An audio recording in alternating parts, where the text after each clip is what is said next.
Hi everybody, this is Alchemist 2 and I'm back again with another book review. Now, this book infuriated me to no end. It's not very long, although it looks like it would be. It's the notes that make it longer than it needs to be. It's actually let me look at the epilogue really quickly. 335 pages long.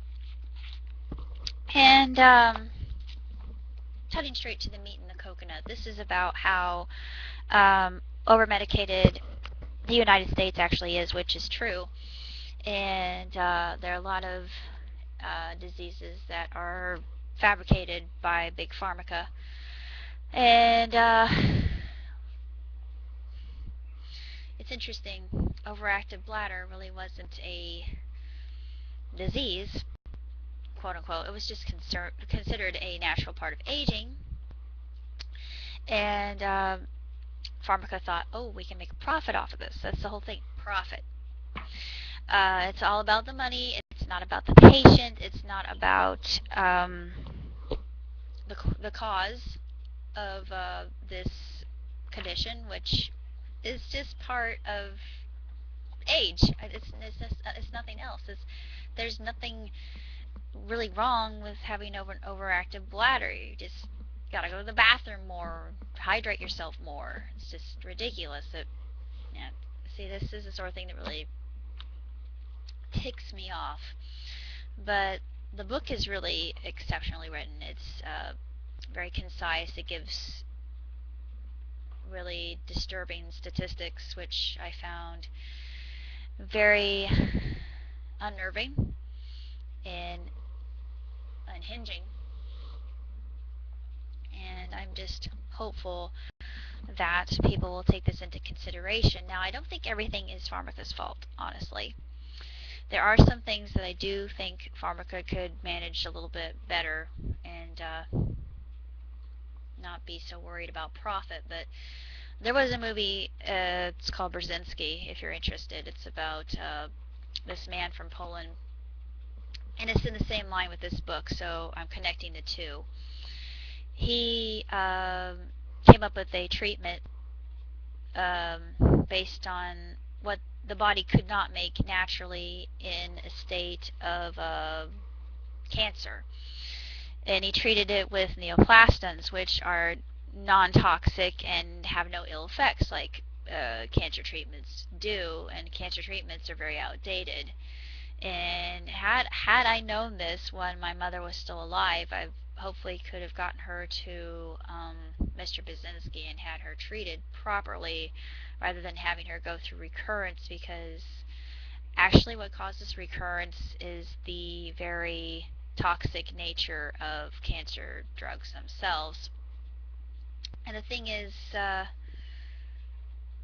I think Pharmaca knows this, and they're not about really doing what they can. They just want the quick fix. And problem with that is people suffer, and they can often die.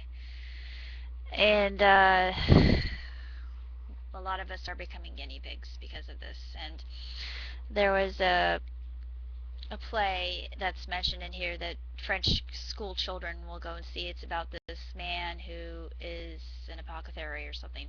He comes into a town and everybody's well, and he's a peddler of different kinds of medicine, and he convinces people that they're sick, and of course, they want to believe him because he's very erudite, and he seems to be well educated, and he seems to know what he's talking about. Well, he just tricks people into buying what they think they need rather than knowing that they're already well and don't need a prescription in order to do this, because our bodies in and of themselves, they have the ability to discern the good from the bad, and the connection between mind and body, actually the homeostasis between the two determines harmony. And if there is discord, then there is dis-ease. that will result. So you have to maintain homeostasis in order to have serenity within your body. And of course, pharmaca doesn't want us to think about that. Um, and I'm sorry, I'm such a pharmaca hater. I'm going into the medical field. Imagine that. Um, I'm not going to be prescribing any of these brews to people just because I know their capability, and I just don't think it's good for people to become addicted to drugs. It's just it's so disheartening and it's so disenchanting and it's just enraging. Ugh. But I think everybody that's going into the medical field, especially if you're going to be a pharmacist, uh, or if you're going to work in a hospital, it doesn't matter. No matter what you do, if you're going to be selling medications, I read this book because it's by far the most unnerving book I've ever read, and I've never been so frazzled or upset by any book I've ever perused in all my entire life. It is a very concisely written book, very descriptive, and just infuriating how people can be duped into taking things like this. And then because of the fact that people the people in charge don't know what the results are going to be, particularly when compounded with the side effects of other pharmaceuticals that are out on the market. They don't know what the chemical reactions are going to be, especially with new medications. And that is even what's more frustrating to me. And I just consider this book a heavy, hefty warning. And write to your officials, write to anybody you know who can be in charge of this, and get us back on the right track, because we are severely over medicated. We don't need to be. There are natural methods of dealing with things like this. Um, there are better ways, and one of those ways is going through holistic foods and medicines that come from the source of everything, which is the earth.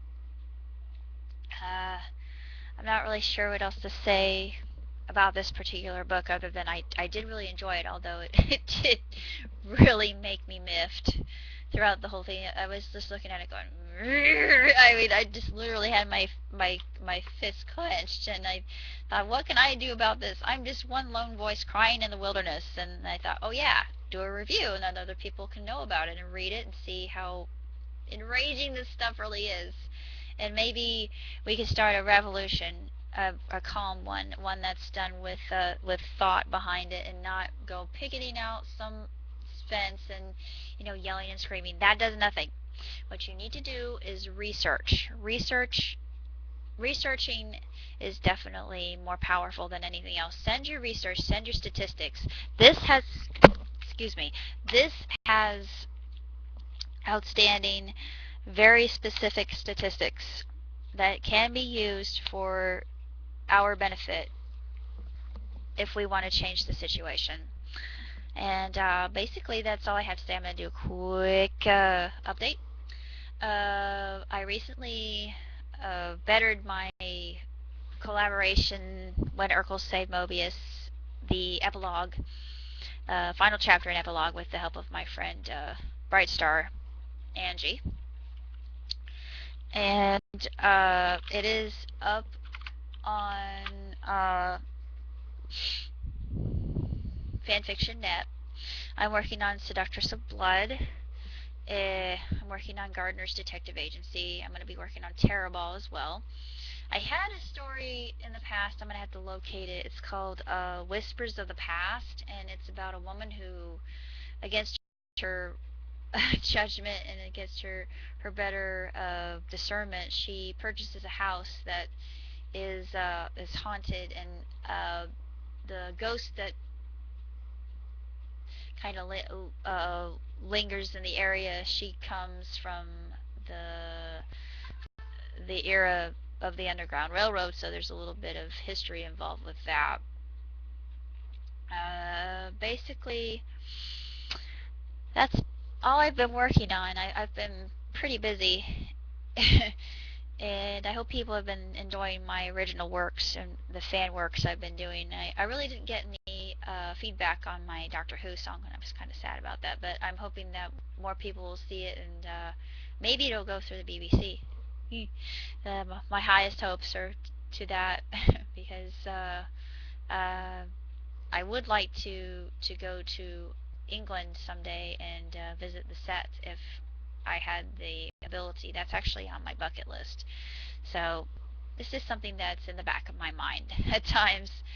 Um, that's all I have to say. Other than this book is warrants 2 thumbs up. It's 5 stars.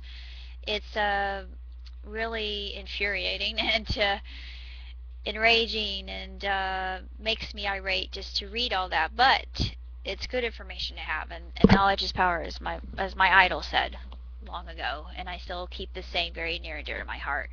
And that's the one thing that makes us more useful in this world is knowledge, and we bleh, we must use our knowledge toward the betterment of this world, and rather than the destruction of it.